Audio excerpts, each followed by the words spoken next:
Assalamualaikum warahmatullahi wabarakatuh. Waalaikumsalam warahmatullahi wabarakatuh. Selamat siang untuk semua dan selamat pagi.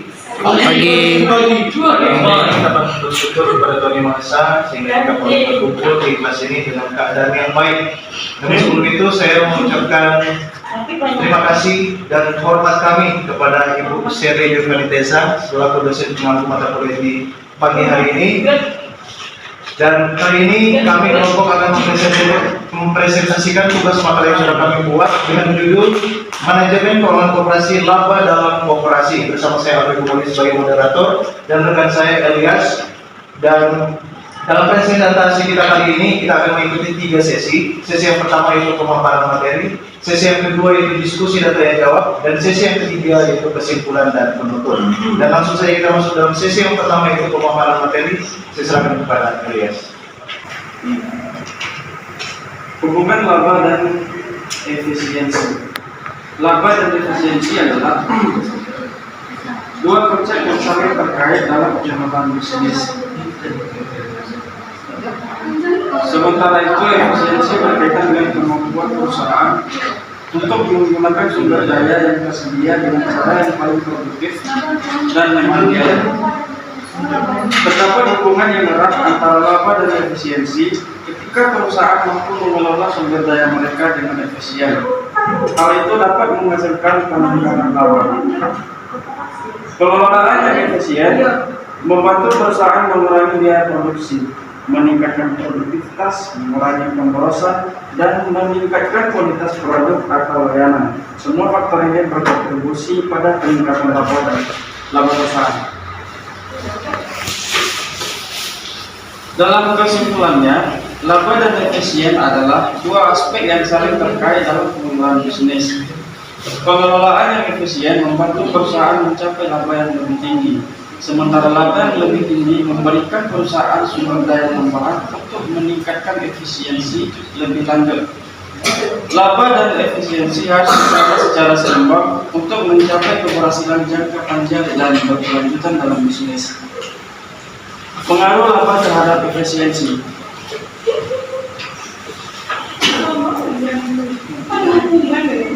Laba yang diperoleh oleh perusahaan juga dapat mempengaruhi efisiensi dalam hal. Laba yang tinggi memberikan perusahaan sumber daya tambah yang dapat digunakan untuk meningkatkan efisiensi operasional. Berikutnya bagian C, studi kasus hubungan antara laba dan efisiensi pada perusahaan XYZ.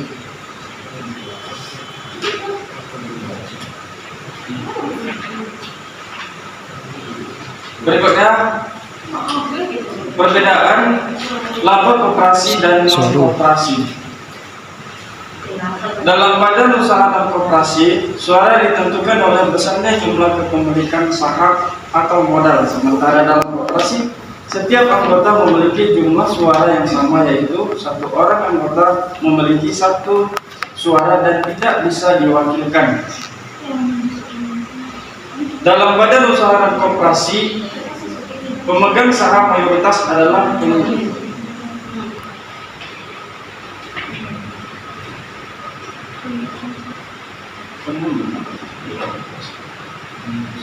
Adalah penyusun suara dan keputusan.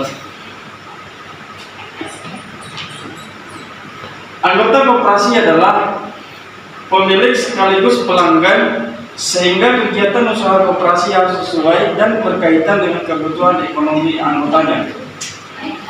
Pada badan usaha koperasi, pemegang saham tidak harus menjadi pelanggan. Badan usahanya pun tidak harus melayani kepentingan ekonomi pemegang saham.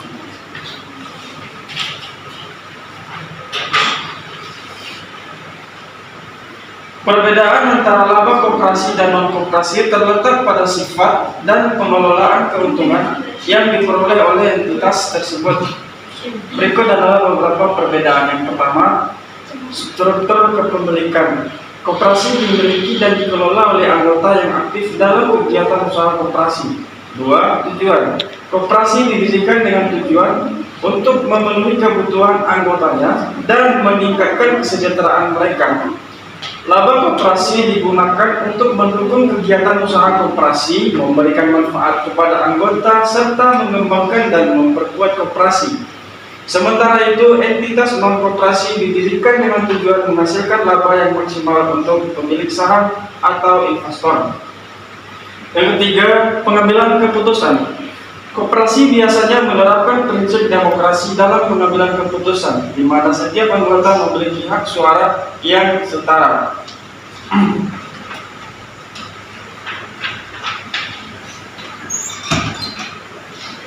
Berikutnya pembagian laba. Laba koperasi umumnya didistribusikan kembali kepada anggota berdasarkan tingkat partisipasi mereka dalam usaha koperasi. Pembagian ini biasanya dilakukan dalam bentuk simpanan atau dividen koperasi. Di sisi lain, entitas non-koperasi umumnya membagikan laba kepada pemilik saham dalam bentuk dividen atau menggunakannya untuk mengembangkan perusahaan. Berikutnya, tanggung jawab sosial. Koperasi seringkali memiliki komitmen terhadap tanggung jawab sosial dan lingkungan yang lebih besar. Mereka cenderung mementingkan kesejahteraan anggota dan komunitas di sekitarnya.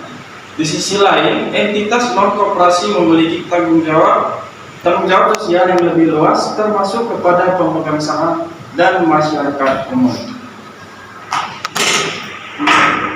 Poin yang ketiga yaitu pembagian SHU. Sebelum kita masuk dalam cara pembagian SHU, kita harus tahu dulu apa itu SHU. SHU adalah sisa hasil usaha koperasi, atau bisa dikenal dengan SHU adalah keuntungan bersih yang diperoleh sebuah koperasi selama 1 tahun. Laba tersebut berasal dari selisih hasil pendapatan koperasi terhadap penyusutan, biaya operasional, dan pembayaran pajak lain.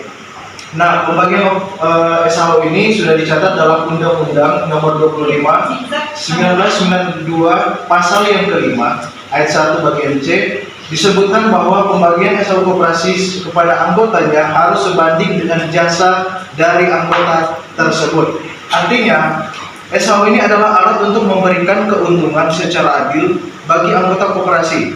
Makin besar jasa seorang anggota terhadap koperasi, maka semakin besar pula SHU yang didapatkan. Maka dari itu, memberikan kontribusi besar kepada koperasi bisa menjadi cara meningkatkan sisa hasil usaha yang dilakukan bagi para anggota koperasi. Kita masuk dalam pembagian SHU koperasi. Dalam pembagian SHU koperasi ini ada 4 poin di dalamnya. Poin yang pertama itu berasal dari anggota. Nah, SHU adalah keuntungan bersih yang berasal dari usaha anggota koperasi dan bukan merupakan pendapatan dari usaha koperasi tersebut. Artinya, SHU ini berlaku secara adil karena selisih dari keuntungan hasil usaha anggota dan biaya lainnya dibagikan kembali kepada anggotanya. Yang kedua yaitu SHU ini berasal dari imbal jasa. Nah, artinya itu imbal jasa kepada anggota yang berkontribusi dalam kegiatan koperasi. Jadi setiap anggota yang berkontribusi dalam koperasi tersebut. Pada umumnya, penanaman modal dan bentuk transaksi melalui koperasi merupakan bentuk jasa suatu anggota. Maka dari itu, aktif melakukan transaksi dengan koperasi merupakan cara meningkatkan sisa hasil usaha yang patut dicoba. Jadi kalau tidak aktif, tidak akan mendapatkan hasil usaha yang baik. Tapi kalau kita aktif dalam transaksi dengan koperasi, kita akan mendapatkan sisa hasil usaha yang patut dicoba. Jadi lebih besar hasil usahanya. Poin yang ketiga yaitu SHU bersifat transparan. Sebagai usaha kerakyatan, koperasi harus menyediakan data pembagian SHU secara transparan. Penyajian data umumnya dilakukan dengan mengadakan rapat anggota bagi anggota koperasi sebelum melaksanakan pembagian SHU kepada koperasi secara resmi. Artinya semua data-data pembagian tersebut bersifat transparan, jadi tidak tertutup. Jadi ketika diadakan rapat, semuanya itu dibicarakan, jadi tidak ada yang tertutup. Nah, itu yang dikatakan SHU bersifat transparan. Dan poin yang terakhir itu SHU bersifat secara tunai. Nah, bentuk SHU adalah uang tunai yang dibagikan kepada para anggota koperasi. Sesuai dengan prinsip transparan dalam kegiatan berkoperasi, pembagian SHU dalam bentuk tunai merupakan bentuk transparansi dan keadilan lembaga tersebut. Jadi pembagian SHU ini bersifat tunai, jadi bukan bukan bersifat tentang bahan-bahan material dan lain sebagainya, tapi bersifat tunai. Nah, kita masuk dalam poin B, yaitu cara menghitung SHU koperasi. Nah, secara umum penghitungan SHU adalah selisih dari hasil keuntungan anggota koperasi terhadap biaya operasional dan kewajiban pembayaran lainnya. Nah, seperti yang kita sudah ketahui bahwa SHU ini adalah sisa hasil usaha atau hasil keuntungan dari anggota koperasi tersebut. Jadi anggota koperasi ini kalau ditanya keuntungannya apa sih? Kalau kita berhubungan dengan koperasi, ya keuntungannya itu adalah kita mendapatkan SHU. SHU itu adalah hasil sisa usaha. Sisa hasil usaha atau keuntungan anggota koperasi terhadap biaya operasional dan kewajiban pembayaran lainnya. Oke, kita masuk dalam cara menghitung SHU. Mungkin ada yang punya spidol? Tidak ada, mungkin teman-teman bisa lihat di makalah. Nah, untuk menghitung SHU ini, di situ dikatakan SHUA atau sisa hasil usaha sama dengan JUA atau jasa usaha anggota ditambah JMA atau jasa modal anggota. Jadi ada dari sisa hasil usaha ini sama dengan jasa usaha anggota ditambah dengan jasa modal anggota. Lanjut kita masuk dalam rumus menghitung JMA. JMA itu adalah jasa modal anggota. Rumusnya adalah JMA sama dengan simpanan anggota dibagi total simpanan koperasi dikali persen dari jasa modal tersebut dan dikali dengan SHU. Selanjutnya rumus menghitung JUA. JUA sama dengan penjualan anggota dibagi total penjualan koperasi dikali persen jasa modal anggota dikali SHU. Nah, seperti yang kita lihat di makalah, di situ ada studi kasus dalam perhitungan SHU. Bisa teman-teman lihat di situ tentang misalnya koperasi memiliki total pendapatan 100.000 dan biaya operasional sebesar 60.000. Koperasi juga memiliki kewajiban pembayaran bunga sebesar Rp5.000.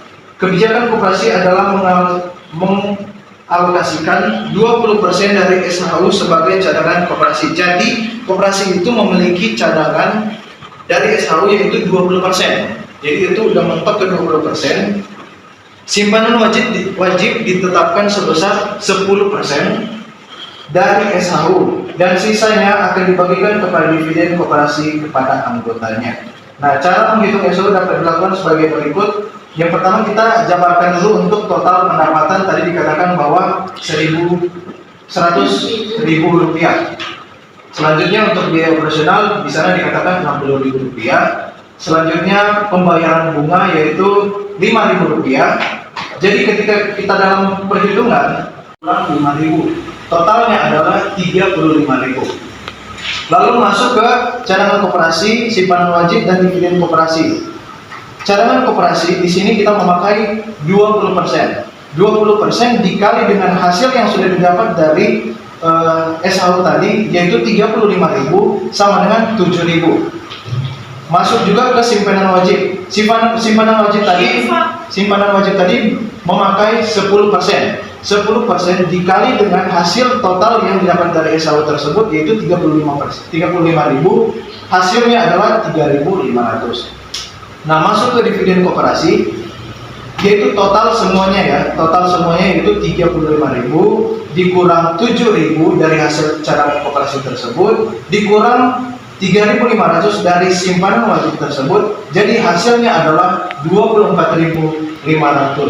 Dalam contoh ini 7.000 yang sudah didapat dari cadangan koperasi akan dialokasikan sebagai cadangan koperasi yaitu 3.500 akan dialokasikan sebagai simpanan wajib dan sisanya sebesar 24.500. Jadi tadi kan untuk dividen koperasi hasilnya 24.500 akan dibagikan sebagai dividen koperasi kepada anggota koperasi. Jadi hasil total dari semua itu akan dibagikan kepada dividen anggota koperasi yaitu 24.500. Nah, itu adalah cara untuk menghitung SHU koperasi.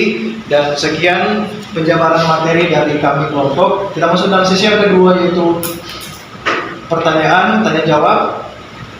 Ada yang mau bertanya? Aisyah bertanya. Baik, Aisyah, silakan. Baik, tadi jadi makalahnya dari materi saudara tersebut dijelaskan bahwa pembagian sisa hasil usaha dilakukan secara adil dan sebanding dengan besarnya jasa masing-masing. Ya. Ya kan? Nah, yang ingin saya tanyakan itu bagaimanakah prinsip-prinsip pembagian SHU tersebut? Prinsip-prinsip pembagian.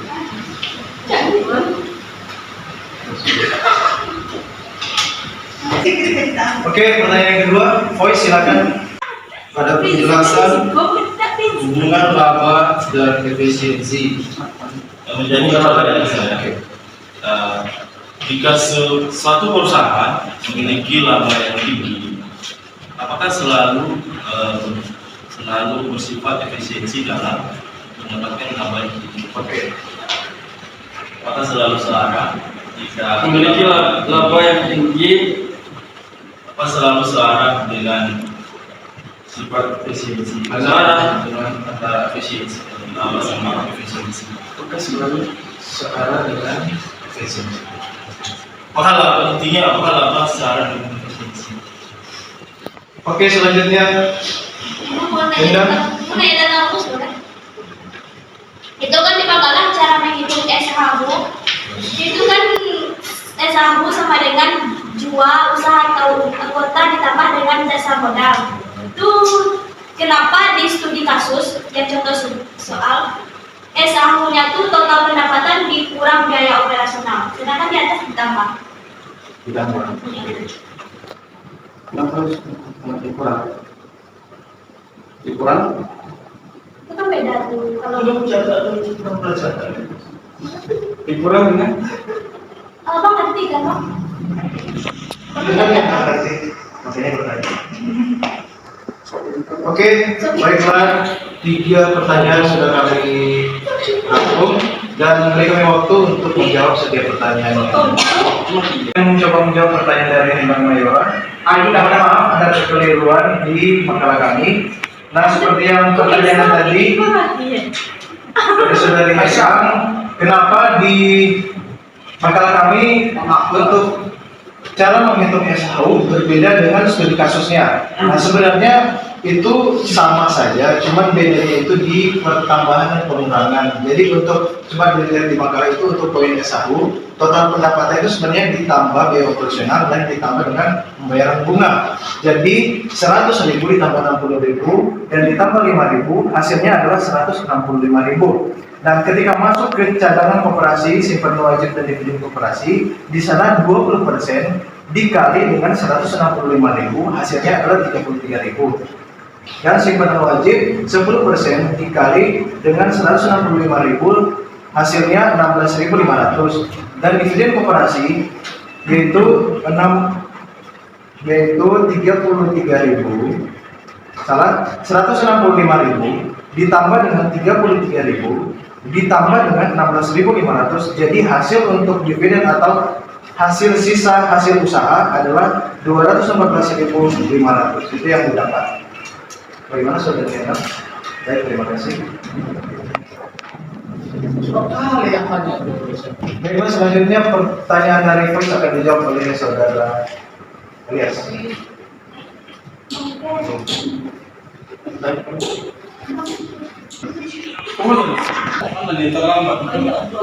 Baik. Mencoba menjawab pertanyaan dari Voice dengan pertanyaan, jika suatu perusahaan memiliki laba yang tinggi, apakah selalu searah dengan efisiensi? Nah, menurut saya itu tentunya searah, namun bisa saja tidak, juga tergantung kepada perusahaan yang mengalokasikan labanya.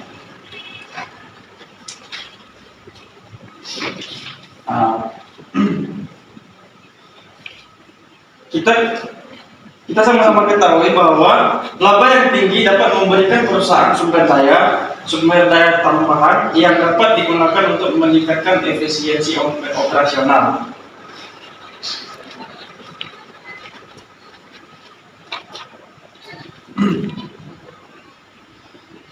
Namun terkadang laba terhadap efisiensi itu tidak selalu searah. Yaitu terkadang perusahaan yang mencapai laba yang tinggi itu mungkin cenderung menjadi kurang efisien karena mereka tuh mengalami kecenderungan untuk memboroskan sumber daya yang dimilikinya. Misalnya, perusahaan mungkin mengeluarkan biaya yang lebih tinggi untuk fasilitas mewah atau pembangunan aset yang tidak terlalu produktif. Jadi intinya, laba yang tinggi itu sangat efisiensi, namun bisa saja itu tidak searah dengan efisiensi tergantung perusahaan itu mengelola labanya. Misalnya dia seperti yang sudah saya bacakan tadi kan, yaitu melakukan pemborosan.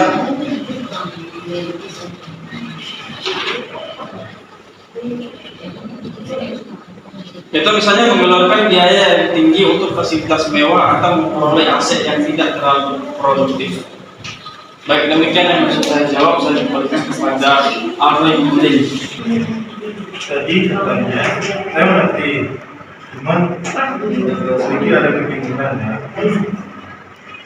Tadi saya bilang kalau yang tinggi itu katanya efisien. Ya, setelah saya analisis, ya efisien. Cuma jadi pada penjelasan di sini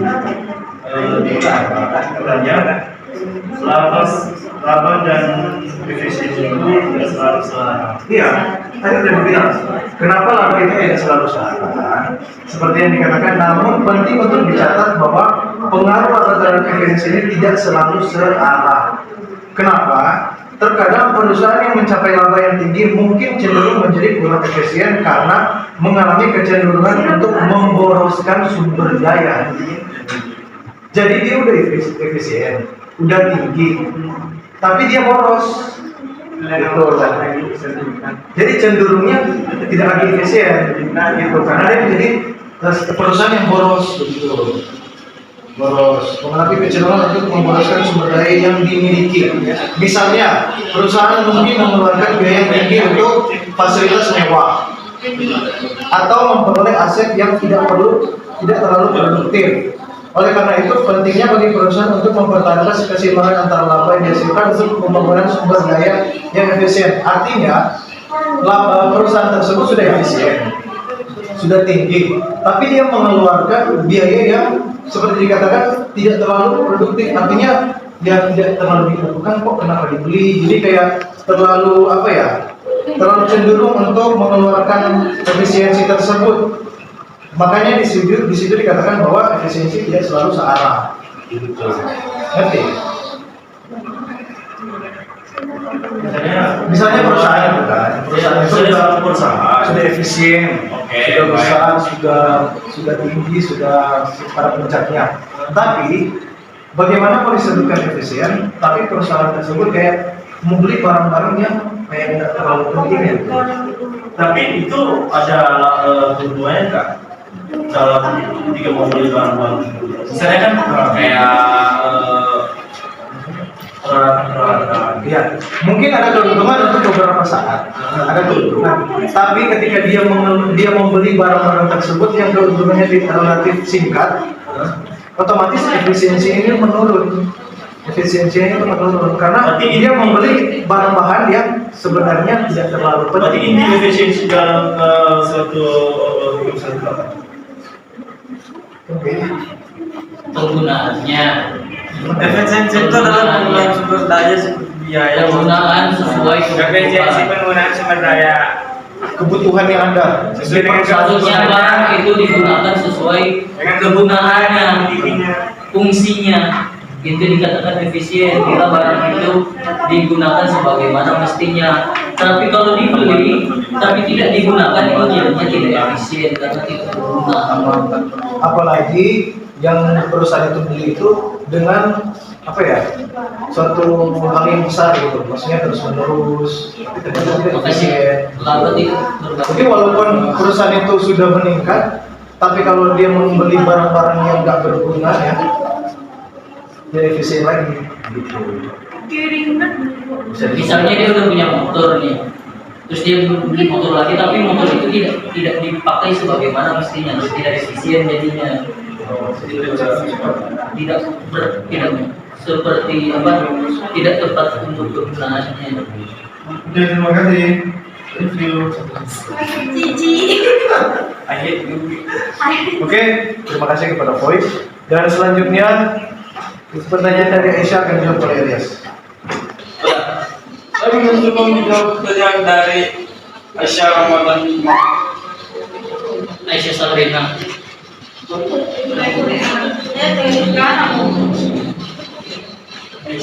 Pertanyaan dari Aisyah Ramadan Hikmah.